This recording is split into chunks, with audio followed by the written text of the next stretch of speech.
Welcome friends, मैं आपके सामने गौरव मिगलानी। आज हम पढ़ने जा रहे हैं 12th क्लास की बिजनेस स्टडी का चैप्टर ऑर्गेनाइजिंग। ऑर्गेनाइजिंग का ये हमारा वीडियो नंबर फर्स्ट है। इस वीडियो में हम सबसे पहले ये देखने हैं कि ऑर्गेनाइजिंग का मीनिंग क्या है, फीचर्स देखेंगे, इंपॉर्टेंस देखेंगे, प्रोसेस देखेंगे और एक ऑर्गेनाइजिंग का एक कॉन्सेप्ट है। ये चार टॉपिक हमको ईजी लैंग्वेज में हमने इसी वीडियो में कवर करना है। तो सबसे पहले बात करते हैं ऑर्गेनाइजिंग का मीनिंग क्या है। तो सबसे पहले मैं आपको बता देता हूं कि ऑर्गेनाइजिंग मैनेजमेंट का सेकंड फंक्शन होता है। क्योंकि सबसे पहले किसी भी ऑर्गेनाइजेशन के अंदर हमको क्या करनी होती है, प्लानिंग करनी होती है। प्लानिंग के बाद क्या आता है, ऑर्गेनाइजिंग आता है। प्लानिंग फॉर एग्जांपल, आपने एक बिल्डिंग बनाने का प्लान किया, आपने उसका नक्शा तैयार करवाया, मैप तैयार करवाया किसी आर्किटेक्टर से, उसने मैप बना के दे दिया। अभी मकान बनाने का काम किसका है, ठेकेदार का, कॉन्ट्रैक्टर का। मकान बनाएगा, मकान बनाने के बाद वो ये देखेगा कि बिल्डिंग क्या बननी है, कितने रूम बनने हैं। बिल्डिंग बनाने का काम उसका है, अभी वही स्ट्रक्चर पूरा वही रेडी करेगा। इसी तरह से किसी भी बिजनेस के अंदर, किसी भी ऑर्गेनाइजेशन के अंदर क्या होता है, प्लानिंग हो जाने के बाद अब डिपार्टमेंट वालों की रिस्पॉन्सिबिलिटी होती है, ड्यूटी होती है कि हमको ऑर्गेनाइजिंग करना होता है, उसका एक स्ट्रक्चर रेडी करना होता है, काम करने का हमको एक संगठन तैयार करना होता है, that is called the organising. मतलब प्लानिंग के बाद जो हमारा सेकंड स्टेप है वो क्या है, ऑर्गेनाइजिंग है। तो ऑर्गेनाइजिंग का मीनिंग आई होप आपको बहुत अच्छे से रेडी आ गया होगा, समझ में आ गया होगा। स्ट्रक्चर बोले तो ये डिसाइड करना है कि कौन किसका सुपीरियर होगा, कौन किसके नीचे काम करेगा, कौन बॉस होगा, कौन वर्कर होगा, उनकी ड्यूटीज क्या होंगी, किसकी रिस्पॉन्सिबिलिटीज क्या होंगी, कौन क्या काम करेगा, किसी के राइट्स क्या होंगे। ये सारी बातें स्ट्रक्चर के अंडर आती हैं। तो ये करने के ऑर्गेनाइजिंग के फीचर्स क्या होंगे। सबसे पहला फीचर जो ऑर्गेनाइजिंग का है कि डिवीजन ऑफ वर्क।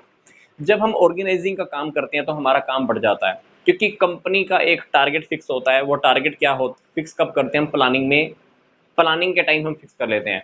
ऑर्गेनाइजिंग के अंदर क्या होता है, उस प्लानिंग को हम छोटे छोटे काम में डिवाइड कर लेते हैं। फॉर एग्जाम्पल, मान लीजिए कि आपको एक टेबल रेडी करनी है। टेबल बनाने का जो ऊपर का पार्ट है वो आप रेडी करने के लिए और किसी को दे दो, उसकी लेग्स और किसी को रेडी करने के लिए दे दो, पलाई और किसी को लगाने के लिए कह दो, कलर करने का काम और किसी को दे दो।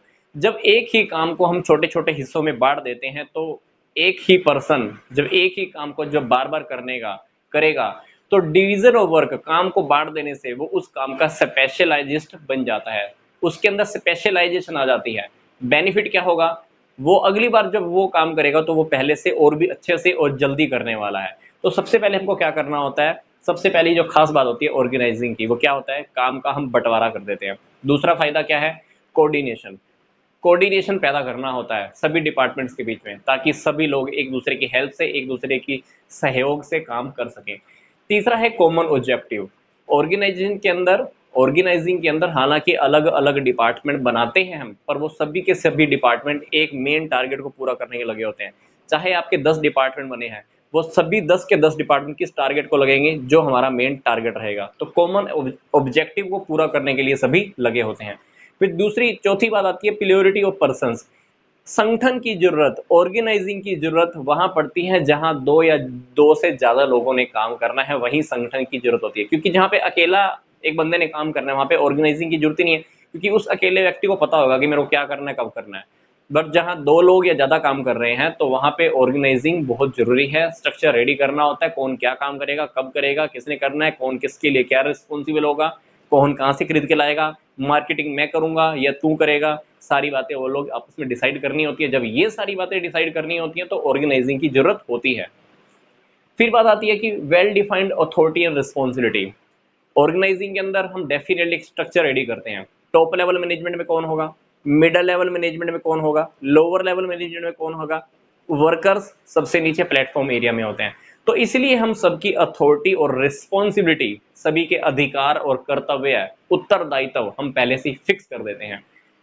छठी बात आती है सुपीरियर सबॉर्डिनेट रिलेशन। हम उनको ये भी क्लियर कर देते हैं कि बॉस कौन होगा, वर्कर कौन होगा, उसके नीचे कौन काम करेगा, किसने किसकी बात माननी है, किसी को फीडबैक देनी है तो फीडबैक किस चैनल से आगे पहुंचानी है। टॉप लेवल मैनेजमेंट तक बात पहुंचानी है तो पहले बात किसके पास जाएगी, फिर किसके पास, फिर टॉप लेवल के पास कैसे आएगी। तो उनके रिलेशनशिप हम पहले से फिक्स कर देते हैं। सातवीं बात, it is a universal process.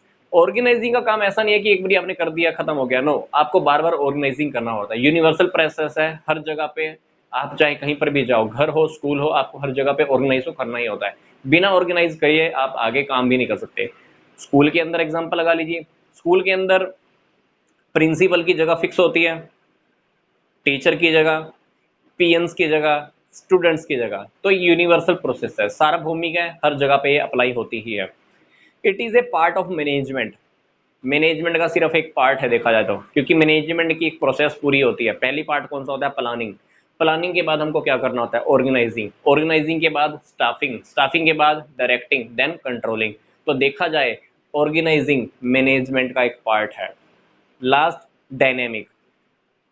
ये ऐसी नहीं है कि चेंज नहीं होता है, ऑर्गेनाइजिंग चेंज होता रहता है, ऑर्गेनाइजेशन का स्ट्रक्चर भी चेंज होता रहता है। फॉर एग्जांपल, एक एम्प्लॉय हमारी कंपनी को छोड़ के चला गया, हमको उस जगह को भरना है, कोई नौकरी लेने को तैयार नहीं है, तो हम क्या करेंगे? उस डिपार्टमेंट को या उस पोस्ट को क्या कर देंगे? खत्म कर देंगे, या उस पोस्ट के ऊपर किसी नए पर्सन को अपॉइंट कर देंगे। तो ये डायनेमिक प्रोसेस है, ऑर्गेनाइजिंग फिक्स नहीं होती है, ये टाइम के अकॉर्डिंग बदलती रहती है। अब हम बात करते हैं इंपॉर्टेंस क्या है, ऑर्गेनाइजिंग करने का फायदा क्या होने वाला है हमको। पहली बात, स्पेशलाइजेशन। मैंने बताया था, जब आप काम को डिवाइड कर देते हो, एक काम आपने 4 लोगों में डिवाइड किया, चारों लोग अलग अलग काम को करने हैं, हर बंदा उस काम को, जो काम मैंने उसको दिया है, जब वो बार बार करेगा उस काम को, क्या होगा? उसके अंदर स्पेशलाइजेशन का गुण, क्वालिटी आ जाएगा। उस काम को जब बार बार करता है, उसके अंदर काम करने की एफिशिएंसी बढ़ जाती है। काम को अगली बार जब करेगा तो और अच्छे से स्पीड ज़्यादा आएगी, अगली बार करेगा तो स्पीड पहले से भी ज़्यादा आती है। तो क्या होता है? ऑर्गेनाइजिंग करने से स्पेशलाइजेशन का हमको फैसिलिटी मिल जाता है। दूसरी बात, क्लैरिटी होती है वर्किंग रिलेशनशिप के अंदर, लड़ाई झगड़े कम होंगे, क्योंकि हर किसी को पता है कि मैं तेरा बॉस हूँ या तू मेरा बॉस है, सभी को पता होता है। तो वर्किंग रिलेशनशिप सभी को पता होता है, किसने किसको जवाब देना है, कौन किसके लिए रिस्पॉन्सिबल है, किसके क्या अथॉरिटी है, किसके पास क्या राइट्स हैं। यूटिलाइजेशन ऑफ रिसोर्सेज, जब हम ऑर्गेनाइजिंग कर लेते हैं तो रिसोर्सेज का हम अच्छे से यूज कर पाते हैं। पैसे का यूज अच्छे से होगा, मनी का, रॉ मटेरियल का, लोगों का, जितने भी हमारे पास रिसोर्सेज हैं सबका अच्छे से यूटिलाइज हो पाता है। एडेप्शन टू चेंज, ऑर्गेनाइजेशन का स्ट्रक्चर जब हम रेडी कर देते हैं, तो अगर कल की डेट में हमें कुछ चेंज करना होता है फर्म के अंदर, टेक्निक के अंदर, तो टेक्निक को चेंज करना बहुत आसान होता है, क्योंकि सभी लोग उसको मान लेते हैं। पांचवी बात, इफेक्टिव एडमिनिस्ट्रेशन।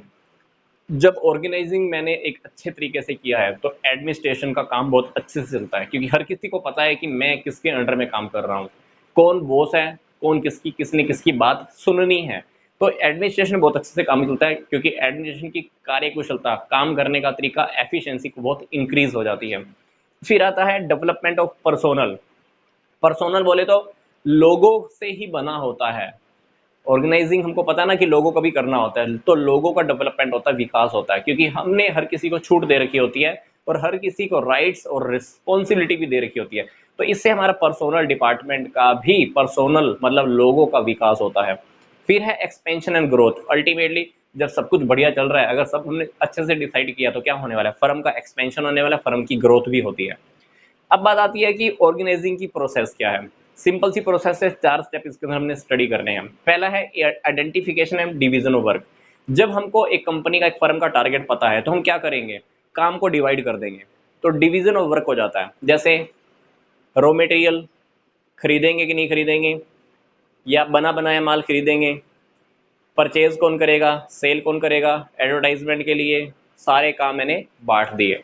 बांटने के बाद क्या है? बांट तो दिए, पर हमने अभी तक डिपार्टमेंट तो नहीं बनाए ना। सेकंड स्टेप के ऊपर आकर मेरे को डिपार्टमेंटलाइजेशन करना होता है, डिपार्टमेंट बनाने होते हैं। डिपार्टमेंट बनाने का मतलब बहुत सारे डिपार्टमेंट है जिसका काम अलग अलग होता है। Purchase department, production department, personnel department, marketing department, maintenance department, development department, office department. तो इस तरह से मुझे सारे डिपार्टमेंट भी बनाने होते हैं। एक डिपार्टमेंट का एक एक हेड भी मेरे को अपॉइंट करना होता है। परचेज डिपार्टमेंट का मैनेजर कौन होगा? Purchase manager. प्रोडक्शन डिपार्टमेंट का manager, production manager. Sales department का मैनेजर, सेल्स मैनेजर। तो मेरे को यहाँ पर ड्यूटीज भी असाइन करनी होती है, मैनेजर्स भी फिक्स करने होते हैं, और उनको बताना होता है कि तुम्हारा काम क्या क्या होगा, तुम्हारी ड्यूटी क्या क्या होंगी। फॉर एग्जाम्पल, मैंने परचेज डिपार्टमेंट को बोला, परचेज डिपार्टमेंट को मैंने क्या बोला? भाई कच्चा माल खरीदना है तब भी तू ही खरीदेगा, अगर तेरे को लग रहा है कि कहीं से बना बनाया माल खरीदना है तो तब भी तुमने ही खरीदना है। तो मैं यहाँ पर क्या करता हूँ, ड्यूटीज उन लोगों को असाइन कर देता हूँ कि तुम्हारी ड्यूटीज क्या होंगी, तुम्हारे कर्तव्य क्या होंगे। फिर जब कर्तव्य फिक्स हो गए तो उसके बाद क्या करते हैं, एस्टेब्लिशिंग रिपोर्टिंग रिलेशन।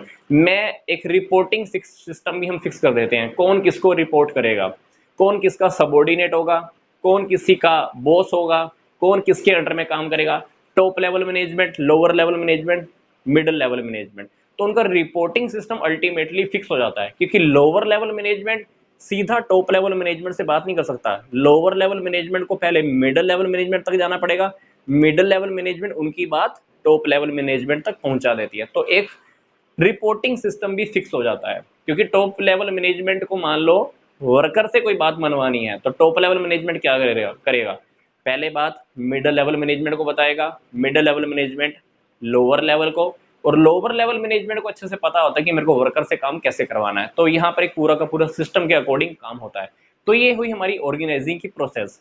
अभी तक हमने 3 टॉपिक पढ़ लिए, फीचर्स, इंपॉर्टेंस एंड प्रोसेस। अब बात आती है ऑर्गेनाइजिंग का कॉन्सेप्ट क्या होता है। कुछ लोग कहते हैं कि ऑर्गेनाइजिंग एक प्रोसेस है, प्रोसेस ही है, देखा जाए तो प्रोसेस ही है, प्रोसेस में ही तो हम काम कर रहे हैं। आइडेंटिफाई किया, वर्क का डिवीजन हुआ, डिपार्टमेंट बने, ड्यूटीज असाइन हुई, देन लास्ट में हमने रिलेशन भी फिक्स किए। तो डेफिनेटली ऑर्गेनाइजिंग करना एक प्रोसेस है, क्योंकि ऑर्गेनाइजिंग सिर्फ एक मैनेजमेंट का एक स्टेप नहीं है, क्योंकि मैनेजमेंट के 5 स्टेप होते हैं, मैंने आपको बताया। मैनेजमेंट का पहला step planning, second step organising. देखा जाए तो मैनेज ऑर्गेनाइजिंग एक स्टेप ही तो है, एक कदम ही तो है मैनेजमेंट का, पर ऑर्गेनाइजिंग खुद के अंदर देखें तो खुद में एक प्रोसेस भी है। तो पहला कॉन्सेप्ट ऑर्गेनाइजिंग, हाँ एक प्रोसेस भी होती है। दूसरी बात, structure of relationship. Organising relationship का स्ट्रक्चर भी तो होता है, क्योंकि मैंने बताया ना आपको कि हम सबके रिलेशनशिप फिक्स कर देते हैं, सभी को बता देते हैं कि कौन किसका बॉस होगा, कौन किसका वर्कर होगा, कौन किसके अंडर में काम करेगा, कौन टॉप लेवल मैनेजमेंट में बैठेगा, कौन मिडिल लेवल मैनेजमेंट में बैठेगा, कौन लोअर लेवल मैनेजमेंट में बैठेगा, किसने फीडबैक किसको करनी है। तो डेफिनेटली एक स्ट्रक्चर होता है रिलेशनशिप्स का।